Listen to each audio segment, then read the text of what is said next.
जय गुरुदेव। जय गुरुदेव। परम पुरुष गुरुदेव जी। जय गुरुदेव नाम। अलख अगम्य की पार में स्वामी तुम्हें प्रणाम। कोटि कोटि करूं वंदना अरब खरब प्रणाम। चरण कमल बिसरू नहीं जय गुरुदेव नाम। परम पूज्य स्वामी जी महाराज के चरणों में कोट कोट प्रणाम। आप सभी प्रेमी भाई बंधुओं सबको सादर जय गुरुदेव। बोले काया में सुगनवा बड़ा लहरी। बोले काया में सुगनवा बड़ा लहरी। बड़ा लहरी बड़ा लहरी। बोले काया में सुगनवा बड़ा लहरी। पांच तत्व का बना पिजड़वा तामे सुगना बोले। तामे सुगना बोले। पांच तत्व का बना पिजड़वा तामे सुगना बोले। तामे सुगना बोले। कबहू कबहू मन मंदिर में आपन जौहर खोले। आपन जौहर खोले। डोले सांझयो बिहानवा बड़ा लहरी। डोले सांझयो बिहानवा बड़ा लहरी। बोले काया में सुगनवा बड़ा लहरी। बोले काया में सुगनवा बड़ा लहरी। सत्यलोक से चला सुगनवा मृत्युलोक में आया। सत्यलोक से चला सुगनवा मृत्युलोक में आया। मृत्युलोक में आकर भैया माया में लिपटाया। मृत्युलोक में आकर भैया माया में लिपटाया। आपन भूल गए वतनवा बड़ा लहरी। आपन भूल गए वतनवा बड़ा लहरी। बोले काया में सुगनवा बड़ा लहरी। बड़ा लहरी बड़ा लहरी। बोले काया में सुगनवा बड़ा लहरी। इस सुगना के सेवा खातिर संग लगी नव नारी। इस सुगना के सेवा खातिर संग लगी नव नारी। नव इंद्री के चक्कर में पड़े इनके भर हुकारी न माने।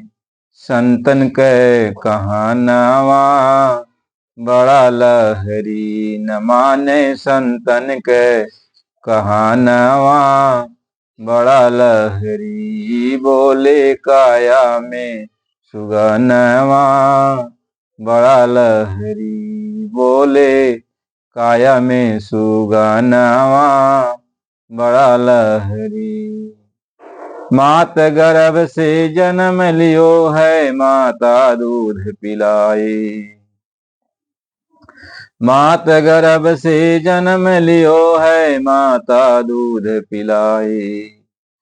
पढ़ लिख कर जब हुआ सयाना और माता कहत शरमाए न छुए माता के चरणवा बड़ा लहरी। न छुए माता के चरणवा बड़ा लहरी। बोले काया में सुगनवा बड़ा लहरी। बड़ा लहरी बड़ा लहरी। बोले काया में सुगनवा बड़ा लहरी।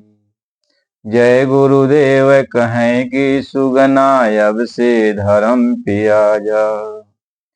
जय गुरुदेव कहें कि सुगना अब से धर्म पे आजा। नामदान सतगुरु से लेकर और जीवन सुफल बना जा। छुट्टी है जन्म यो मरनवा बड़ा लहरी। छुट्टी है जन्म यो मरनवा बड़ा लहरी। बोले काया में सुगनवा बड़ा लहरी। जय गुरुदेव। परम पूज्य स्वामी जी महाराज ने मानव शरीर में आई हुई सारी आत्माओं को समझाकर ये कहते हैं, ये समझाते हैं, और इस सृष्टि में जितनी भी आत्माएं हैं उनके ऊपर संस्कार डालते हैं, और मानव तन में ही आई हुई आत्माओं को वो समझा रहे। कहते हैं देखो, तुमने अपने देश को भुला दिया, यह तुम्हारा देश नहीं है, यह मृतलोक एक परदेश है। आज तुम्हें तन मन के पिंजड़ा में कैद करके रखा गया है। इस मृतलोक में तुम्हें तन मन के पिंजड़ा में कैद करके रखा गया है। माया ने तन मन का पिंजड़ा बनाकर इसमें तुम्हें बांध रखा है, इसमें कैद करके रखा है। और जैसे सुगना को अपनी बोली भाषा सिखाया जाता है, ऐसे माया यहाँ की जो बोली भाषा है वह तुम्हें सिखाती है। इस मृतलोक की जो बोली भाषा है वह तुम्हें सिखा करके रटा रही है, और वही तुम रटती हो। लेकिन तुमको ये बोध नहीं है कि मैं कौन हूँ, मैं कहाँ से आई हूँ, यहाँ मैं क्या कर रही हूँ। गुरु महाराज जी ने ये समझाया कि यही तुम्हें सोचना है, यही समझना है कि यह तुम्हारा पिंजड़ा एक दिन तोड़ दिया जाता है, और काल रूपी बिलार झपट्टा मारकर तुम्हारे सिर को पकड़ कर लेके चली जाती है। ऐसे जिस दिन तुम्हारा यह पिंजड़ा टूट जाएगा, काल शिकारी आएगा और तुम्हें पकड़ के लेके चल देगा। और बार बार तुम्हारे साथ यही दुर्गति होती है, और बार बार तुम्हें समझाया जा रहा, लेकिन तुम्हारी समझ में नहीं आता। यह जो सोने का पिंजड़ा है, ये माया का बना हुआ पिंजड़ा है। और इस सोने के पिंजड़ा को तू देखकर मोह माया से ग्रस्त हो गई हो। इस पिंजड़ा को तुम छोड़ना नहीं चाहती। महात्मा इस पिंजड़े के दरवाजे को खोलने के लिए आते हैं, कि तू बाहर निकल चल, इस पिंजड़े से बाहर हो जा। लेकिन फिर भी तू दरवाजा खुलने के बावजूद भी तू पिंजड़े से बाहर निकलना नहीं चाहती, क्योंकि इस पिंजड़े से तुम्हारा मोह जाग गया है। जब जब ये मानव तन मिला, यह दरवाजा खोलने का अवसर आया। महात्माओं ने दरवाजा खोलने की बड़ी कोशिश किया और इन आत्माओं को निकालने की कोशिश किया, लेकिन ये आत्माएं महात्माओं के वचन को दरकिनार कर दिया। कहा कि नहीं, मैं इस पिंजड़े को छोड़ नहीं सकती, इस पिंजड़े से हमारी मोह माया लगी हुई है, यह पिंजड़ा हमारा है, हम इस पिंजड़े को छोड़कर नहीं जा सकती। आप देख लो, चींटी से लेके हाथी तक, इंसान वगैरह सबको देख लो, सब अपने अपने पिंजड़े से कितना प्यार करते हैं, कितना प्यार करते हैं। इस पिंजड़े के लिए रोते तड़पते रहते हैं। इस पिंजड़े में कुछ भी हो जाए तो बहुत दुख उत्पन्न होता है, इतना इस पिंजड़े से मोह माया लगी हुई। महापुरुष ये समझा रहे हैं कि यही मोह माया, एक दिन ऐसा आ जाता है कि काल तुम्हें तुम्हारे पिंजड़े से निकाल कर लेके चल देता है और इस पिंजड़े को तोड़ देता है। तेरे सामने ये पिंजड़ा तोड़ दिया जाता है और तुम्हें निकाल दिया जाता है। तुम्हें कितनी वेदना होती होगी। आज तुम्हारा घर हो, तुम अपने घर को बनाए हो, सजाए हो, पेंट पॉलिश लगाए हो, नाना प्रकार की सारी सुविधाएं उस पिंजड़े में आप घर में रखे हो और कोई बुलडोजर लाकर तुम्हारे इस घर को गिरा दे तो तुम्हें कितना कष्ट होगा, कितनी तकलीफ होगी। ऐसे ही ये आत्मा जब इस पिंजड़े से निकाली जाती है तो पिंजड़े को तोड़ दिया जाता है, पिंजड़े को मिट्टी में मिला दिया जाता है। आत्मा अपनी आंखों से देखती और हाय हाय करके रह जाती है, रोती कलपती चीखती चिल्लाती रह जाती है। जैसे यहाँ कोई सरकारी आदमी आपकी बिल्डिंग को तोड़ के चला जाए, आप हाय हाय करके रो रो करके रह जाते हो। ऐसे ही जब तुम्हारे इस तन-मन रूपी पिंजड़े को तोड़ा जाता है तो आत्मा देखती की देखती रह जाती है, उसकी आंखें फटी की फटी रह जाती हैं। चाह कर भी आत्मा कुछ नहीं कर सकती और आत्मा को पकड़ करके जमदूत इसको लेके चलते हैं। महात्मा समझा रहे हैं कि बोले काया में सुगनवा बड़ा बड़ा लहरी, कहीं 5 तत्व का बना पिंजड़वा ता में सुगना बोले, और कबहू कबहू मन मंदिर में आपन जौहर खोले, डोले सांझे और बिहनवा बड़ा लहरी। कहते हैं ये जो है कभी कभी तुम्हें ये अवसर मिला, कभी कभी ये अवसर मिला मानव तन रूपी पिंजड़े का। वैसे तो अनेक पिंजड़े हैं, सभी पिंजड़ों में तुम रहती हो बराबर, लेकिन तुम्हें परमात्मा से मिलने का एक अवसर दिया जाता है। जो ये परमात्मा के मिलने के लिए ये पिंजड़ा मानव तन का जब दिया जाता है तो तुम्हें यह अवसर है। मानव तन रूपी पिंजड़ा जब मिल गया तो जान लो यह अवसर मिल गया अब हमको इस पिंजड़े से बाहर निकलने का और अपने घर चलने का, उड़ जाने का। लेकिन मानव तन रूपी पिंजड़े में इतना भोग रखा गया है, इतना भोग रखा गया है, इतनी सुख सुविधा रख दी गई है कि हम इस पिंजड़े को छोड़ना नहीं चाहते। कहीं घट अंदर 7 समुंदर याही में 9 लख तारा। कहते इस घट के अंदर 7 समुंदर हैं, 9 लाख तारे हैं।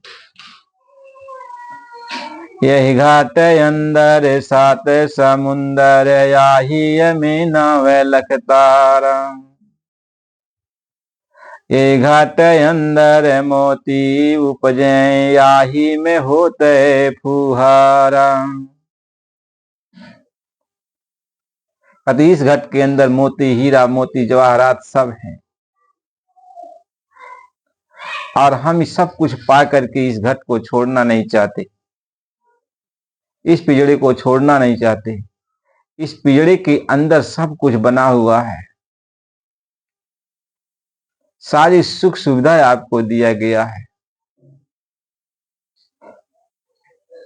महात्मा इस बात को समझाते हैं, हम सारी सुख सुविधा को पाकर, इंद्रिय भोगों को पाकर के, विषय भोगों को पाकर हम इस पिंजड़े में इतना प्रसन्न चित्त रहते हैं कि हम और बातों को सोचना ही भूल जाते हैं कि आखिर हमें ये पिंजड़ा दिया गया था, इस पिंजड़े से हम अपने घर निकल सकते हैं, यह एक मौका था। लेकिन इतना भोग इसमें रखा गया, खाने पीने का, रहने का, ऐश आराम करने का, सुख सुविधा का इंद्रिय भोग रख दिया गया कि तुम जितना चाहो इंद्रिय भोग कर लो, तुम परम स्वतंत्र हो, तुम्हारे ऊपर किसी भी प्रकार का कोई जो है बंधन नहीं है। अब जो है बिना बंधन के जब हम हो गए इस पिंजड़े में, मानव तन रूपी पिंजड़े में, तो हम भोगों में लिप्त हो गए, विषयों का स्वाद लेने में लिप्त हो गए। अब जो है हम गए भूल। ये मानव तन रूपी पिंजड़ा हमको तो अपने घर जाने के लिए मिला था, लेकिन इस पिंजड़े को हम गए भूल और सारे धर्मों कर्मों को ताक पे रख करके जो भी दिल में आया मन मर्जी से अपना काम शुरू कर दिया। कहा कि यह मिला है एक बार ये अवसर, तो अब अपनी मस्ती को मिटा लूं, जो भी मेरे मन में आएगा उस हविस को मैं पूरा कर लूं। अपनी हविस को पूरा करने के लिए अब यह जीव जो है हर धर्म कर्म को छोड़ करके बस हविस को मिटाने में लग जाता है। उसकी हविस चाहे जैसे मिटे, चाहे धर्म से मिटे चाहे अधर्म से मिटे, लेकिन हविस को मिटाने, अपनी इच्छा को पूर्ति करने में जीव लग जाता है। और महात्मा समझाते रहते हैं, लेकिन वो कहता नहीं, अभी मेरे समझने का अवसर नहीं है। अभी जाओ, जो बुजुर्ग हो चुके हैं उनको समझाओ। अभी तो हमारा खेलने कूदने का, ऐसा आराम करने का, परिवार बसाने का अवसर है। अभी हम महात्माओं की बात को नहीं सुनेंगे, अभी संतों महात्माओं के सत्संग में नहीं जाएंगे, अभी उनकी बात को नहीं सुनेंगे, क्योंकि अब वो मौज मस्ती में लग गया। महात्मा बार बार समझाते हैं, यह तन तुमको मिला इसीलिए मिला था कि अब की बात दरवाजा खोलो, और इसी जवानी में दरवाजा खुलेगा, लेकिन इसी जवानी में तू भोगों के आनंद में रस ले रहा है। अब दरवाजा खोलने का कोई सवाल ही पैदा नहीं होता, एकदम दरकिनार कर दिया। सबकी यही गति है, एक दो इंसान की नहीं, सबकी ये गति है। कहीं एक दुई होते तो उन्हें समझाई, एक दुई होते तो उन्हें समझाई, और सबई भुलाई गयो पीट की धंधा। मैं के ही समझाऊं और सब जगह अंधा। यानी इसी अंधे में, इसी पागलपन में सारे संसार के लोग अब दौड़ मचा रहे। एक दो होता तो उसको समझा दिया जाता, लेकिन जब सभी की दौड़ है, वो इसी में सभी दौड़ रहे हैं, उसी काई खंडक में, उसी जो है गंदगी में सभी लोग दौड़ मचा रहे हैं, तो किसको कौन निकालेगा? एक दो आदमी आएगा, कोई संत महात्मा आता निकालने के लिए, अरे भाई उधर मत जाओ, लेकिन दौड़ मची हुई नहीं, यहीं पे सब कुछ है, यहीं पे सब कुछ है। यदि आप चिल्लाओगे तो कहोगे चिल्लाओ मत, कहते हैं चिल्लाओ मत। स्वामी जी महाराज समझाते थे कि कितनो दुख है, तकलीफ इसको पड़ेगा, फिर भी ये छोड़ना नहीं चाहता। कहीं कितनी बार यह चोट खाया, उस याद को फिर बिसराता है। कितनी बार इसको चोट लगी है, जब जब दुख पड़ता है तब तब ये कहता है कि ये काम गलत है और हमें भगवान की भक्ति करना चाहिए, अपने घर चलना चाहिए, लेकिन जैसे दुख खत्म होता है तैसे भूल जाता है। जब जब चोट पड़ी दुखन की, और डर की तब भजन की यारी, और देखो दया में हर सतगुरु की, उसी भजन को मान लिया रे। कहते हैं कि तुम्हारे ऊपर दुख मुसीबत यदि पड़ गई तो कहा कि चलो भगवान का भजन कर लेंगे, तब भी महात्मा खुश हो जाते हैं कि चलो अच्छा, दुख के ही बहाने भजन कर रहा है, तो अभी उसको पकड़ना चाहते हैं, लेकिन जैसे दुख खत्म हुआ तैसे भजन छोड़ के भाग जाता है। कहता अब नहीं, ये भी नहीं करेंगे, जो बनावटी कर रहा था कहता मैं बनावटी ये भी नहीं करेंगे। अब उसका दुख का दिन खत्म हो गया, सुख आ गया, तो जो बनावटी बैठा हुआ था भजन कर रहा था वो अभी नहीं किया। महात्मा क्या करे, क्या सदगुरु क्या करे, उनका सत्संग क्या करे, जब शिष्य चेतने ही वाला नहीं, समझने वाला नहीं, समझने वाला ही नहीं। महात्मा तो बार बार इसी बात को समझा रहे। मात गर्भ से जन्म लिया है और माता दूध पिलाए, पढ़ लिख के जब हुआ सयाना, और मात कहत शरमाए न छुए, माता के चरणवा बड़ा लहरी। कहते माता की गर्भ से जन्म लिया, 9 महीना उदड़ी में रहा, फिर बाहर आया, माता की गोद में पला बढ़ा, दूध पिया, टट्टी पेशाब सब माता ने उसका किया, लेकिन धीरे धीरे धीरे धीरे जैसे जैसे सयाना होता जाता, ये सब प्रेम भाव छूटता चला जाता है। धीरे धीरे छूट जाता, सारे धर्म कर्म उसके छूटने चले जाते हैं। सियाना हुआ तो बच्चों से प्रेम होने लगा, माँ का प्रेम खत्म हो गया। और सियाना हुआ तो पढ़ाई लिखाई करने के लिए चला गया, वहां अपने साथी लोगों से प्रेम भाव बढ़ गया। और सियाना हुआ तो जवानी आ गई, तो जवानी के जोश में जो है अब दुनिया बसाने में जो है शादी विवाह कर लिया, और उधर उसका प्रेम चला गया। अब प्रेम जाते जाते इतना प्रेम आगे बढ़ गया कि वो माता पिता की सारी बातों को भूल गया। वह देखता है कि मेरे बाल बच्चे होते हैं तो मैं इनकी कितनी सेवा करता हूं, उनका हर पल ध्यान रखता हूं, लेकिन यही बात वो अपने को नहीं सोचता है कि मैं भी बच्चा था तो मेरे माता पिता कितनी सेवा किए होंगे। इसको वो भूल जाता है और अपने किए हुए को वो समझता है कि मैं कर रहा हूं, मैं अपने बच्चों के साथ कर रहा हूं। अपने माता पिता को भूल जाता है कि मेरे माता पिता ने मेरे साथ क्या किया है, मेरे सगे संबंधियों ने मेरे साथ क्या किया है। केवल माता पिता ही तो नहीं ना, और जितने तुम्हारे साथी सहपाठी, तुम्हारे माता पिता की जो है भाई बहन और सारे लोग जो अभी साथ में आते, सबने तो तुम्हारा पालन पोषण किया हो, लेकिन सबको भूलते हुए तुम चले जाते हो। और आगे आगे जो जो भी तुम्हारे सामने कोई आता है वो इसी को समझते हो कि यही मेरा सब कुछ है। अब इधर माता पिता की भक्ति जो कहते भक्ति करता हूं, सब भूल गए, सब छूट गए, धर्म छूट गया, अब धर्म खत्म होने वाला है। अब गुरुजनों की बात क्या मानोगे? जब माता पिता को भूल गया तो गुरु की बात क्यों मानोगे? गुरु को तो एक झटके में भूल जाओगे, एक झटके में भूल गए। तो महात्मा ये समझाते हैं, इस तरीके से धीरे धीरे धीरे धीरे तुम अपने धर्म कर्म को भूल गए, और संत महात्मा तुमको याद दिलाते भी हैं, तब तुम उनकी बात को नहीं मानते हो। ऐसा ही तेरा समय बीतता चला जाता है।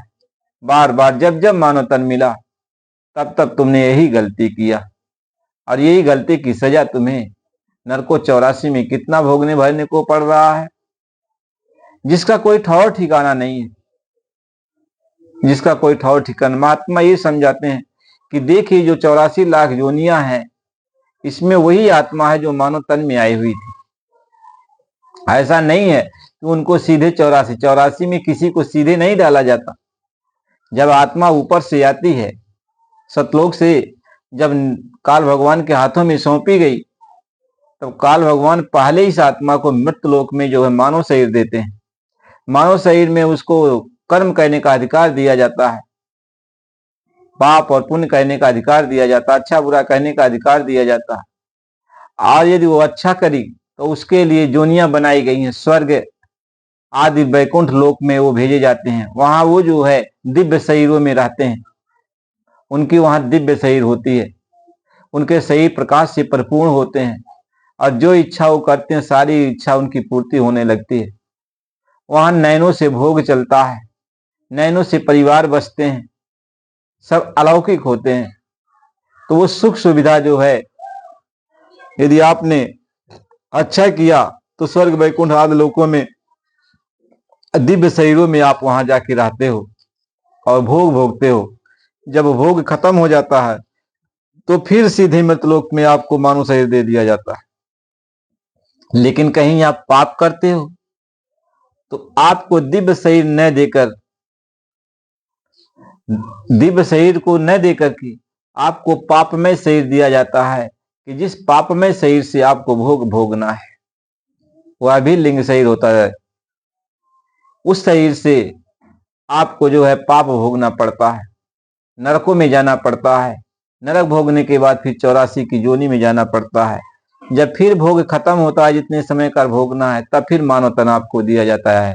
फिर यह एक मौका दिया जाता है कि इस तुम्हें मानव तन मिला है, अब की बार तू परमात्मा को याद कर ले, अब की बार तू यहां से निकल चल। कई जन्म भय की कै पतंगा, और कई जन्म गजमीन कुरंगा, कई जन्म बिछि सर पे भैयो, कई संजोग मिलन की बेरिया, चिरंकाल है देह समरिया। कहते संजोग बना परमात्मा से मिलने के लिए, कितने जन्म तक आप कीड़े मकोड़े बने, पशु परिंदे बने, 84 की जोनी में कितने जन्म तक रहे आप, लेकिन ये संजोग हुआ भगवान से मिलने का, अपनी आत्मा को जगाने का, ये मानव तन आपको मिला, लेकिन फिर भी आप भूलते चले जा रहे हैं। महात्मा समझाते बुझाते हैं, फिर भी आप समझते नहीं। आपका बुद्धि काम ही नहीं करता है, आप कुछ न कुछ विचार करते हो। अच्छी बात कही जाती है तो उसको खराब समझ लेते हो। आपको अमृत पिलाया जाता है तो कहोगे नहीं नहीं हमें अमृत नहीं चाहिए, ये जहर ये पिला रहा है, क्योंककि आपके अंदर कपट है, तो आप जानते हो सब मेरे साथ कपट ही करेंगे। आपको यदि कोई जहर पिलाएगा, आप कहेगा ये जहर है पी लो, तो कहेगा वो सोचेगा नहीं ये झूठ बोल रहा है, जहर नहीं है अमृत है। अब आप जो है उसके जहर को अमृत समझकर आप पी रहे हो, और अब जहर आपके ऊपर चढ़ जा रहा है। ये समझाया जाता है, महात्माओं ने कहा कि जहर है, विषय भोग एक जहर है बताया जा रहा है, लेकिन आप कहते हो कि नहीं ये अमृत है। तो विषय भोगों को आप पी रहे हो, अमृत समझकर पी रहे हो। क्षणिक सुख में आप अपने जीवन को बर्बाद करते चले जा रहे हो, और वो परमात्मा का जो सुख है उसको आपने छोड़ दिया। तो देखो प्रेमी भाई बहनों, सत्संग की बड़ी जरूरत है। जब तक सत्संग नहीं आपको मिलेगा, आपके अंदर आत्मा को ठेस नहीं लगेगा। जब तक आत्मा को ठेस नहीं लगेगा, मन को ठेस नहीं लगेगा, तब तक मन आपका मुड़ेगा नहीं, और जब तक मन मुड़ेगा नहीं तब तक आप इस रास्ते पर चल नहीं पाओगे। इसलिए सत्संग है जो स्वभाव में परिवर्तन लाता है। सत्संग है जो बुरे को अच्छा बना देता है। सत्संग है जो कहीं नहीं सुधरता है, वह सत्संग में सुधर जाएगा जब सत्संग उसको सुनने को मिलेगा। सत्संग है जो धर्म कर्म के मार्ग पर लगा देता है। बस सच्चा सत्संग आपको मिलना चाहिए।